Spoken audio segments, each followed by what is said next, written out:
Abi nimo igsuon kanang imong pag-ampo, bililhon kay na sa Ginoo. Importante kay na sa Ginoo, tungod kay kanang imong pag-ampo mao kanay usa ka paagi nga mulig-on ang imong relasyon ngadto sa Ginoo, nga ma-familiar pag-ayo sa Ginoo ang imong tingog.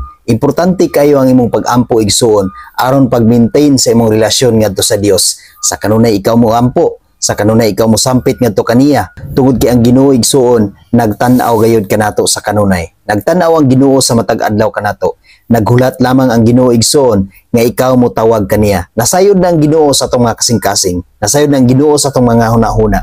Naghulat lamang siya nga ikaw mo sampit ngadto kaniya. Nga ikaw mo ampo ngadto kaniya. Andam gayud nga mudawat ang Ginoo kanimo igsoon. Ayaw pagduha-duha, ampo kanunay sa Ginoo. Taliwala sa mga panghitabo sa imong kinabuhi. Bisan unsa ang mahitabo sa imong kinabuhi igsoon, dili ka pasagdan sa Ginoo. Bisan unsa ang mga pagsulay sa imong kinabuhi, dili ka pasagdan sa Ginoo. Ang Ginoo nagtan-aw sa matag usa kanato. Kanunay siya nga nagtan-aw sa matag usa kanato. Importante igsoon ang imong pag-ampo. Pakigistorya sa Ginoo, pakigrelasyon sa Ginoo. Ayaw kaulaw ug ayaw pagduha-duha sa pakigistorya sa Ginoo. Pinaagi sa imong pag-ampo sa matag adlaw sa imong kinabuhi. Before ka matulog, sa imong pagmata, ampo kanunay sa Ginoo, or sa bisan unsa nga oras pwede gid ka mo ampo sa Ginoo igsoon.